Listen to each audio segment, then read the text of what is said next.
Bismillahirrahmanirrahim. Assalamualaikum warahmatullahi wabarakatuh.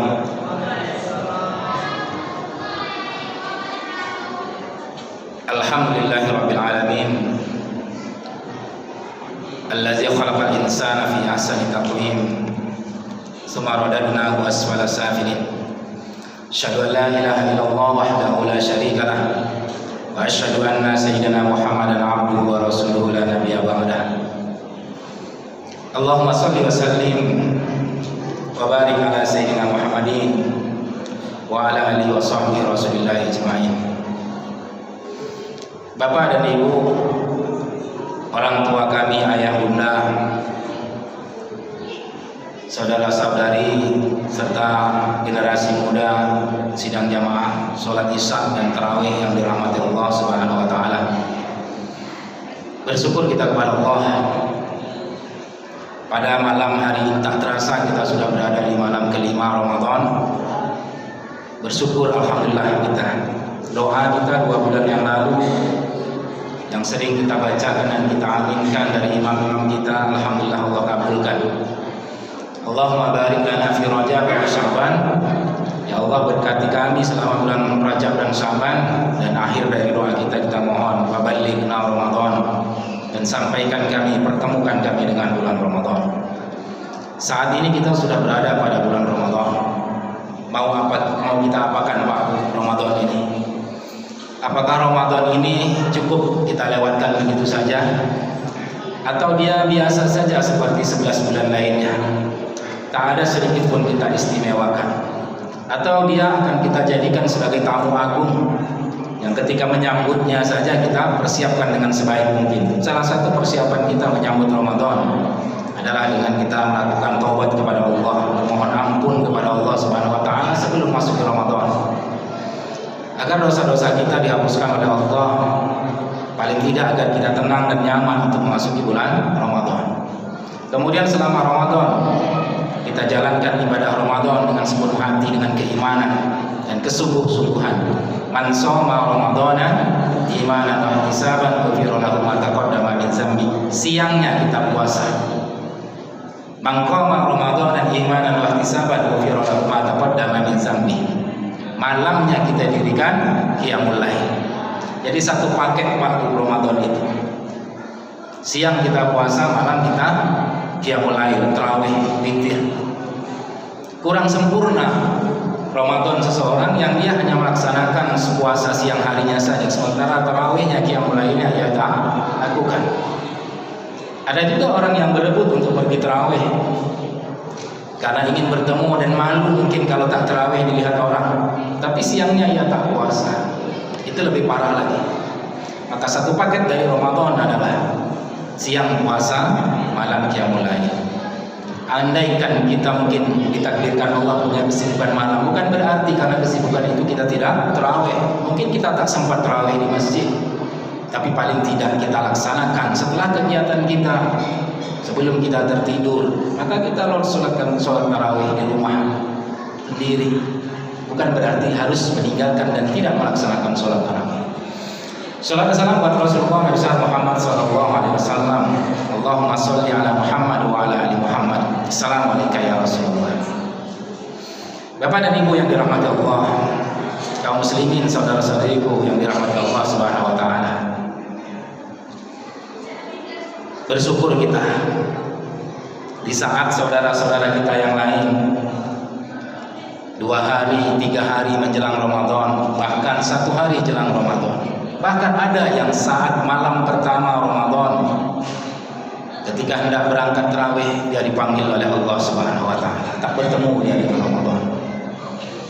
Maka beruntunglah kita yang hari ini bertemu dengan Ramadan. Ada di antara kita yang mungkin sudah berumur 70 tahun, 60 tahun, yang mungkin saat umur itu kita lalui beberapa tahun yang lalu, banyak kelalaian yang pernah kita lakukan. Mungkin pernah kita meninggalkan ibadah, jangankan yang sunnah, bahkan yang fardu pun kita tinggalkan. Ketika hari ini Allah takdirkan, Allah perkenankan kita bertemu dengan Ramadan, tandanya Allah masih sayang sama kita. Mudah-mudahan Ramadan yang 1 bulan yang hanya Allah berikan kepada umat Nabi Muhammad spesial, tak diberikan kepada umat yang lain, yang di dalam Ramadan itu berlipat ganda pahala, ditambah ada 1 malam di dalamnya yang mudah-mudahan kita dapatkan, yaitu malam Lailatul Qadar, dan pahalanya lebih baik dari 1000 bulan. Andaikan kita maksimalkan manfaatkan Ramadan, mudah-mudahan yang 70 tahun yang lalu pernah kita lalaikan bisa sempurna, bisa tercukupi oleh Ramadan yang 1 bulan ini. Tapi andaikan yang 1 bulan ini saja tak kita manfaatkan, maka celakalah kita. Maka celakalah kita. Sebagaimana doa yang dilantunkan oleh malaikat Jibril dan diaminkan oleh baginda Rasulullah SAW. Celakalah, kata malaikat Jibril. Celakalah hai umatmu, wahai Muhammad. Mereka yang bertemu dengan Ramadan, tetapi setelah Ramadan itu pergi meninggalkannya, datang Idul Fitri, ia tak mendapatkan ampunan dari Allah. Rasulullah tak mengatakan yang mati kemarin, Pak, tak jumpa dengan Ramadan itu celaka, tidak. Yang dikatakan Rasulullah celaka itu kita yang bertemu Ramadan. Tetapi ketika Ramadan hilang, selesai, kita tak mendapatkan ampunan. Kita biasa saja menjaga Ramadan. Malam maghfirah yang selama 1 bulan dari malam pertama sampai akhir ada ampunan Allah, kita tak bergeming mulut kita untuk mohon ampun pada Allah. Maka celakalah kita. Bapak dan Ibu yang dirahmati Allah Subhanahu wa taala. Pada malam yang berbahagia ini, di kesempatan singkat kali ini, izinkan saya untuk mengajak kita semuanya merenungi, memanfaatkan Ramadan yang mulia ini, agar bagaimana setelah Ramadan ini kita benar-benar menjadi hamba Allah yang dekat dengan Allah, yang cinta dengan Allah. Apapun aktivitas kita silakan. Hidup ini bagian dari anugerah Allah, yang di dalam hidup ini kita juga punya tanggung jawab untuk mencari nafkah, memenuhi kebutuhan hidup kita. Kejar itu boleh, tetapi jangan sampai karena kita mengejar dunia kita melupakan Allah. Kita melalaikan apa yang semestinya kita lakukan di hadapan Allah Subhanahu wa taala. 11 bulan rasanya sudah cukup untuk kita mati-matian mengejar dunia kita. 1 bulan ini yang belum tentu. Ramadan itu Bapak dan Ibu, Ramadan itu pasti akan datang. Setiap tahunnya selama dunia ini masih ada, Ramadan pasti akan datang. Setelah Rajab pasti Sya'ban, ya Pak ya. Setelah Sya'ban pasti Ramadan. Dia pasti datang, tetapi tidak ada jaminan bahwa ketika Ramadan tahun 1446 Hijriah datang, dia berjumpa dengan awak. Bukan Ramadannya yang tak sampai, tapi awak yang tak jumpa dengan Ramadan. Karena itu andaikan Ramadan ini Ramadan terakhir, bahkan andaikan malam ini adalah malam terakhir bagiku, ya Allah, maksimalkan aku malam ini untuk menggapai ampunan-Mu. Tekad kita. Bekerja silakan, mencari harta dunia silakan, tapi Ramadan yang hanya sekali setahun ini jangan pernah kita lewatkan. Maka tidak salah salafus soleh, orang-orang soleh meninggalkan aktivitas dunianya ketika Ramadan datang dan dia lebih sibuk pada amal ibadah kepada Allah.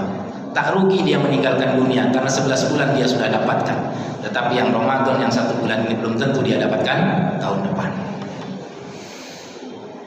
Baik Bapak dan Ibu yang dirahmati Allah, di antara tujuan akhir dari Ramadan adalah la'allakum tattaqun, mencetak orang-orang yang bertakwa. Bukan mudah-mudahan menjadi orang bertakwa. Kalau mudah-mudahan itu belum pasti. Ini Allah meminta kita la'allakum tattaqun, agar kamu menjadi orang yang bertakwa. Banyak tanda-tanda orang yang bertakwa. Salah satu di antara tanda-tanda orang yang bertakwa itu adalah ikhlas dan sabar, rendah hati, pemaaf. Puasa mengajari kita untuk sabar dari subuh sampai maghrib, menahan amarah, menahan gunjingan, menahan lisan untuk tidak berbuat mengatakan sesuatu yang tidak baik, menahan pandangan mata, apalagi menahan tangan. Bagi yang berdagang, menahan tangan dari mencurangi timbangan. Bagi yang bekerja di kantor, di perusahaan, menahan tangannya untuk tidak menuliskan angka-angka yang tidak diridhoi oleh Allah, menandatangani proposal yang tidak baik. kita sabar, menahan, ikhlas apapun yang diberikan oleh Allah Subhanahu wa taala. Puasa menempa kita selama 1 bulan.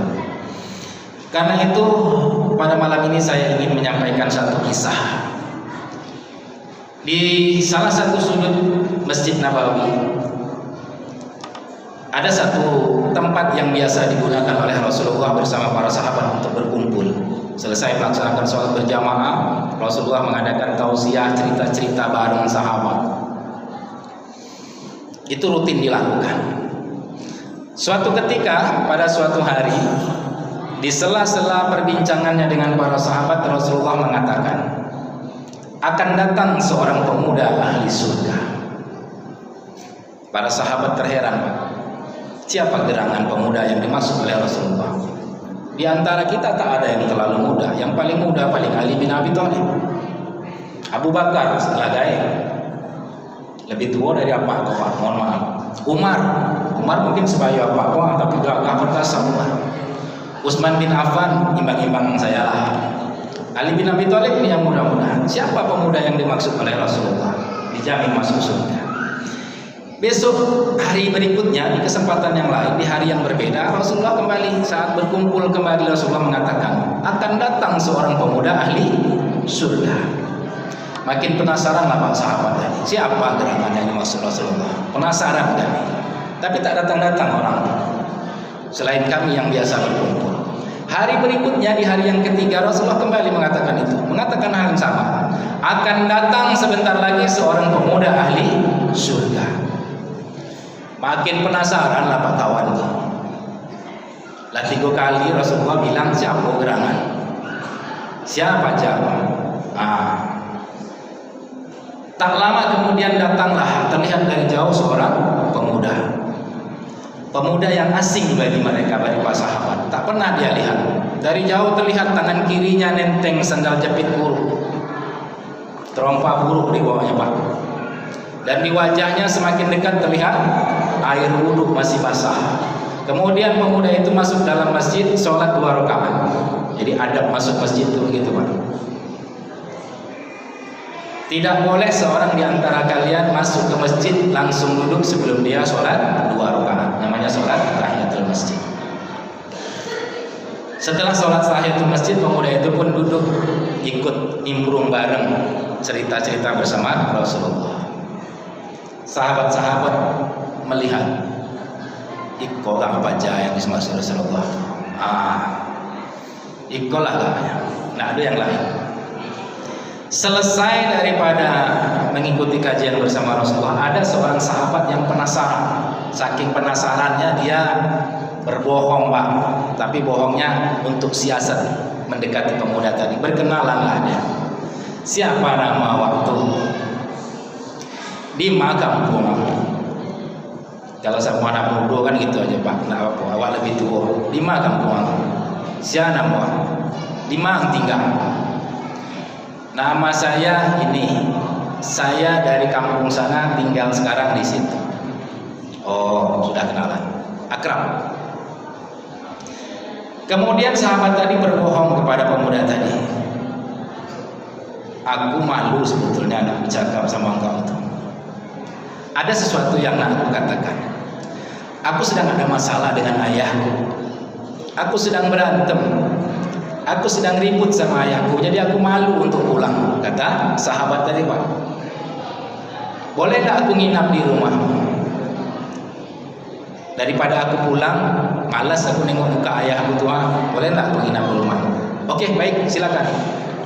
Mari. Pergilah dia menginap di rumah pemuda yang baru dikenal tadi. 3 malam Pak. Nah, ukuran dalam syariat Islam itu untuk mengenal seseorang itu baik atau tidak, bagaimana kelakuannya sebenarnya. Jangan-jangan selama kau bertemu awak di kedai kopi, eloknya mentraktir kawan, segala macam eloklah tingkah laku. Padahal di rumah lain buruk perangainya. Untuk mengenal seseorang itu dalam Islam ada 3 hari. Ikut mereka berjalan selama 3 hari atau nginapnya di rumahnya 3 hari. Selama 3 hari itulah kita bisa melihat kelakuan yang sebenarnya. Menginaplah sahabat tadi ke rumah pemuda tadi. Dilihatnya malam pertama, dia penasaran apa amalan pemuda ini sehingga Rasulullah menjaminnya masuk surga, ahli surga. Malam pertama sahabat tadi menginap, ditengoknya biasa aja Pak. Sahabat ini dah biasa sholat malam tahajud bangun. Tengah malam sahabat ini bangun tahajud sampai menjelang waktu subuh. Pemuda tadi tidak bangun-bangun. Pajak iya laloknya dari awak lah sudah sholat tahajud lah masuk ke subuh nyalon juga bujaku lah. Tidak bangun. Jadi apa amalannya sebenarnya? Besok pagi saat sahabat-sahabat sholat duha, dia tidak sholat duha Pak, dia kerja biasa aja, beraktivitas. Saat menjelang sholat zuhur, tilawah, saudara-saudara kita baca Quran, dia baca Quran juga Pak, bacaannya belum bagus lagi. Ampun bacaan itu kalau ada sakit telinga awak mendengarnya. Malam kedua dilihatnya lagi, sahabat bangun lagi sholat malam tahajud, dia tidak bangun tahajud sampai subuh. Pagi ketika duha dia tak sholat duha. Waktu zuhur bacaan tilawahnya biasa saja, tak ada perubahan. Nah, itu asli kok.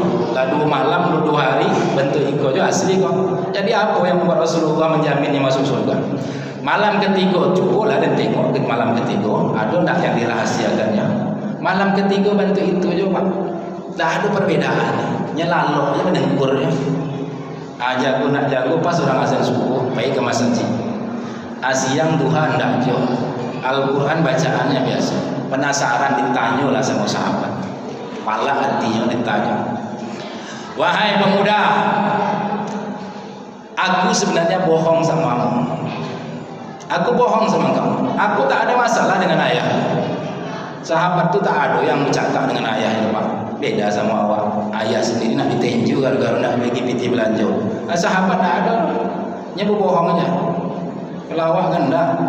Gara-gara tidak boleh pergi ke situ habis ayah itu diamuk-amuk maki-maki. Itu anak gini, sahabat tidak. Aku berbohong padamu. Aku cuman mencari cara bagaimana aku bisa nginap di rumahmu. Aku ingin melihat apa amalan istimewamu sehingga Rasulullah menjaminmu masuk surga. Oh sahabat, aku tidak tahu kalau Rasulullah mengatakan demikian. Aku tak pernah merasa bangga bahwa aku dijamin Rasulullah masuk surga. Aku hanya melaksanakan 3 amalan kecil yang baru bisa aku lakukan yang diajarkan oleh Rasulullah. Apa tuh amalan itu? Capek lah, yang bertele-tele jo. Saking tak sabarnya Pak sahabat tadi. Yang pertama, aku selalu berusaha untuk tidak menyakiti saudaraku dengan lisanku apalagi tanganku, baik dia kerabatku sendiri, istri, anak, orang tua, tetangga, ataupun masyarakat lainnya. Aku selalu jaga betul lisanku ini dan tanganku ini untuk tidak menzalimi mereka, tidak menyakiti mereka. Manggu-manggu sahabat tadi. Dan yang kedua apa? Aku selalu berusaha untuk menahan amarah dan berusaha untuk memaafkan orang lain dari kesalahannya yang telah menyakitiku. Bukankah Rasulullah orang yang selalu menahan amarahnya? Dan bukankah Rasulullah adalah orang yang pertama sekali selalu memberikan maaf? Bukan minta maaf, memberi maaf. Kalau orang lah minta maafnya, ialah dia maafkan, tapi sakitnya itu habis ini tidak gampang dia memaafkan. Nah, kalau awak Rasulullah dan pemuda tadi mengamalkan memaafkan orang lain meskipun orang itu tidak meminta maaf dengan kita. Yang ketiga apa? Yang ketiga, aku selalu berusaha untuk menjaga silaturahim, hubungan silaturahim, dan berusaha untuk memperbaiki hubungan silaturahim itu apabila rusak, apabila terganggu, apabila hubungan silaturahim itu dirusak oleh orang lain. 3 amalan itu baru yang aku bisa lakukan. Pemuda, kau bilang itu kecil, ringan. Sesungguhnya 3 amalan yang kau anggap ringan itulah yang kami para sahabat masih berat untuk melakukannya. Pantas saja kalau Rasulullah menjaminmu sebagai pemuda ahli surga. Pak, ringan kecil pemuda tadi Pak. Tidak menyakiti orang, lisannya tidak menyakiti orang, tidak mengatai orang, tidak menceritakan keburukan orang, tangannya tidak, kekuasaannya, pangkatnya, jabatannya tidak menzolimi orang, menahan marah, memaafkan orang, dan menjaga hubungan silaturahim. Kata dia ringan, kecil, padahal itu adalah urusan yang paling berat. Kayak mana ndak berat, Pak? Awak gara-gara salah nginci aja kamu ndak bertegur selama setahun. Maaf ndak maaf, bertemu ndak bertemu kalau puasa barulah maafkan. Itu pun alah. Dan ikhlasnya, itu sambil gitu, Pak. Ada orang yang berjanji 7 turunan akan ditegurnya, dong. Gara-gara ucapan sekata. Tapi pemuda tadi luar biasa. Allah mengingatkan dalam Al-Quran. A'udzubillahi minasyaitonirrajim. Wasari'u ila maghfiratin min rabbikum wa jannatin 'arduha as-samawati wal ardh uiddat lil muttaqin. Bersegeralah memohon ampunan kepada Allah Subhanahu wa taala. Ini waktunya paling baik, Ramadan. Bersegera kita memacu diri kita untuk mohon ampun kepada Allah. Kalau sampai malam kelima awak belum minta ampun juga, mintalah malam ini sampai malam terakhir. Dan Allah persembahkan surga yang luasnya seluas langit dan bumi. Dan Allah berikan itu pada orang-orang yang bertakwa. Siapa orang yang bertakwa yang dimaksud sambungan ayatnya? Alladzina yunfiquna fis sarra'i wad dharra wal kaazimina al-ghaiz wal 'afina 'anil nas. Orang yang menafkahkan hartanya, bersedekah, berinfak, baik dalam keadaan lapang, banyak piti, banyak rezeki, atau dalam keadaan sempit, sedang susah pun awak sendiri sedang membutuhkan, tapi candu awak nak bersedekah. Bagi orang yang candu untuk bersedekah, tak sayang-sayang untuk menafkahkan hartanya, sabar dia, Pak. Walaupun dia sendiri sedang kekurangan, sabar dia, ikhlas dia untuk memberikan kepada orang lain. Maka baginya adalah surga yang luasnya seluas langit dan bumi. Pak Bu, kalau orang kaya rumahnya 5, mobil mewahnya 5, pembantu di rumah 5, kurang rumahnya pun 5, Pak. Kan tidak boleh, tapi kan 5 yang 2 lah dicerai. Kalau bersedekahnya ke masjid kos 1 juta, banyak bos ketek, Pak. Banyak bos ketek. Kalau 1 juta, rumahnya 5, mobilnya 5, pembantu 5, orang rumah 5 lah ditinggal 2. 1 jutanya bersedekah, Pak. Perusahaannya 5 loh. 1 juta tu banyak seketek. Wah, seketek, Pak. Jadi wajar kalau orang kaya itu bersedekah 1 juta. Tapi kita yang cuma 50.000 dapat sehari, anak 5, makan nak ditakar lo yang 5, hitungannya 5.000. Bersedekah awak 10.000, banyak apa seketek, Pak? Banyak. Jadi jangan takut, waktu masih susah inilah kita perbanyak sedekah. Waktu kita masih miskin itulah perbanyak, karena separuh dari kalau 50.000 awak sedekahkan 10.000 lah 1/5. Awak punya 10.000 awak sedekahkan 5.000, kan tak berat, Pak. Tapi hitungannya di mata Allah sudah separuh. Tapi kalau awak nunggu kaya, Pak, awak punya PT 500.000, awak sedekahkan 250.000, Pak. Apa punya PT 1 miliar, apa sedekahkan 500 juta, sanggup, Pak? Sayang rasanya kan. Paling apa sanggup 1 juta. 1 juta dari 1 miliar berapa persen baru, Pak? Tapi kalau 10.000 disedekahkan 50.000 sudah 50%. Jadi masih manang orang susah bersedekah 5.000 Pak. Fisarra wad dharra. Yang kedua, wal kaziminal ghaiz. Orang yang mampu menahan amarah. Pemuda tadi disakiti orang, disabi-sabi sama orang, masalah kekurangan awak, dicemeh orang awak, sabar, ikhlas, ndak marah. Aturan awak nak marah awak tahan. Apalagi puasa Allah, saya puasa. Ndak mudah terpancing. Kalau perlu orang yang memusuhi awak, yang menyakiti awak datang, awak minta maafkan dulu. Wal kaziminal ghaiz. Maka bagi kita yang sanggup menahan amarahnya, baik sekecil apapun atau sebesar apapun amarah yang sudah membludak dalam hati kita, kita sanggup menahannya. Maka apa yang diberikan Allah? Wa jannatin 'arduhas samawati wal ardh. Surga yang luasnya seluas langit dan bumi.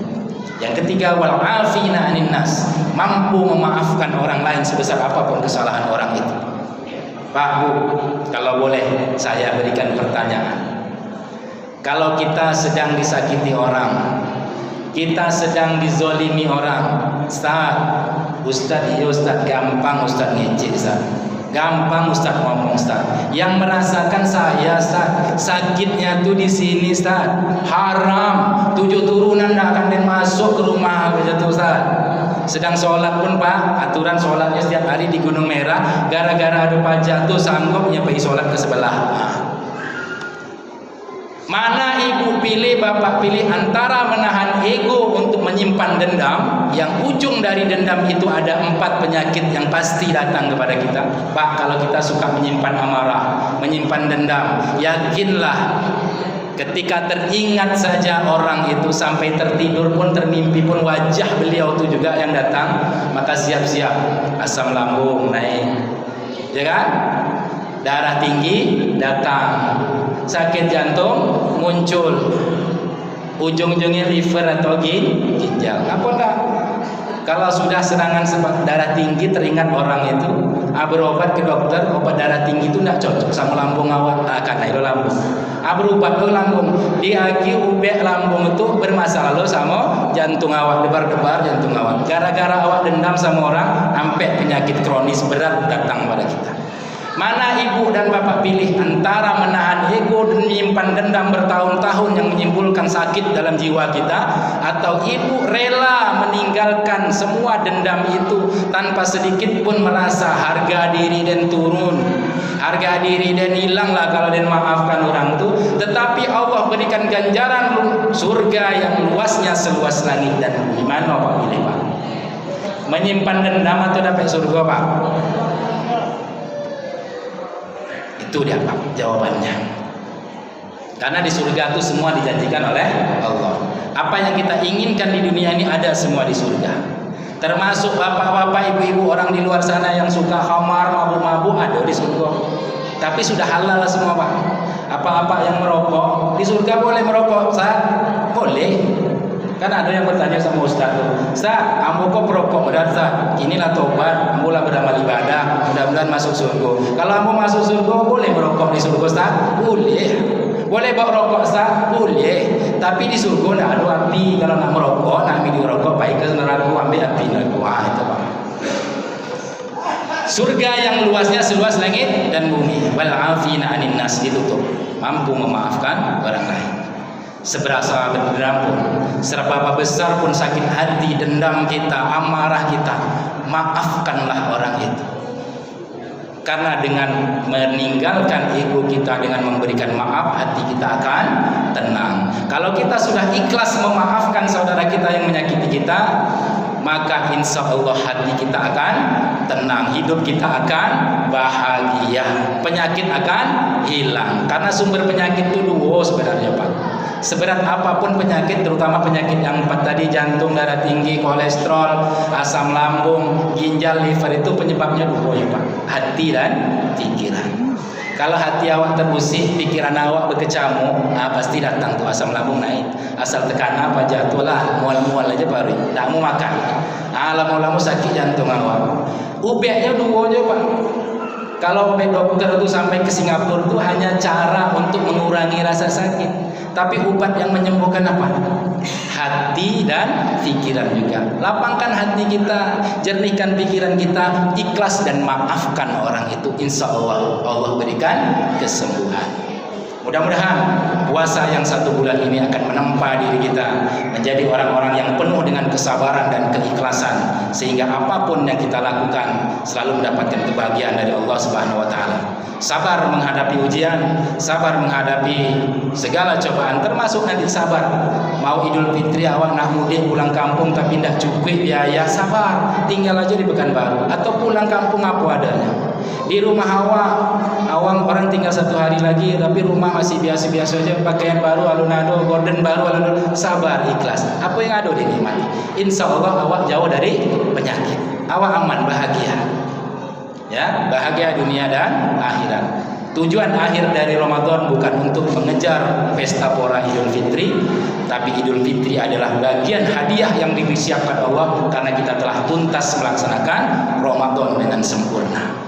Jangan sampai kita mengejar Idul Fitri tetapi kita melalaikan dan mengabaikan Ramadan yang penuh berkah. Jangan sampai kita menjadi umat Nabi Muhammad yang celaka karena sibuk nak mengejar Idul Fitri, kita tidak sempat memohon ampun, tak sempat beramal ibadah selama bulan Ramadan. Bapak dan Ibu yang dirahmati Allah, mohon maaf atas segala tutur kata dan apa yang saya sampaikan tidak bermaksud untuk menggurui kita semuanya, tapi itu saling mengingatkan agar kelak andaikan kita ditakdirkan Allah masuk surga, kita tidak masuk surga sendiri, kita bawa seluruh teman saudara kita juga sama-sama masuk surganya Allah Subhanahu wa taala. Cuman mungkin lantainya beda, Pak. Apa di lantai 2 kamar 121, apa di lantai 70 kamar 20. Ada yang sudah puluhan tahun masuk, ada yang baru masuk. Jo, sekolah singgah, aku masuk di surga kok, padahal Jo lah lama tinggal di surga. Nah, sisa-sisanya dapat. Itu tergantung amal apa. Mana cepat, di tingkat berapa, di surga yang mana, itu tergantung amal ibadah kita. Wallahu a'lam bishawab. Kita tutup pertemuan kita dan kajian kita dengan bacaan hamdalah. Alhamdulillahirabbil alamin, dan doa kafaratul majlis. Subhanakallahumma wa bihamdika asyhadu an la ilaha illa anta astaghfiruka wa atubu ilaik. Billahi taufiq wal hidayah. Assalamualaikum warahmatullahi wabarakatuh.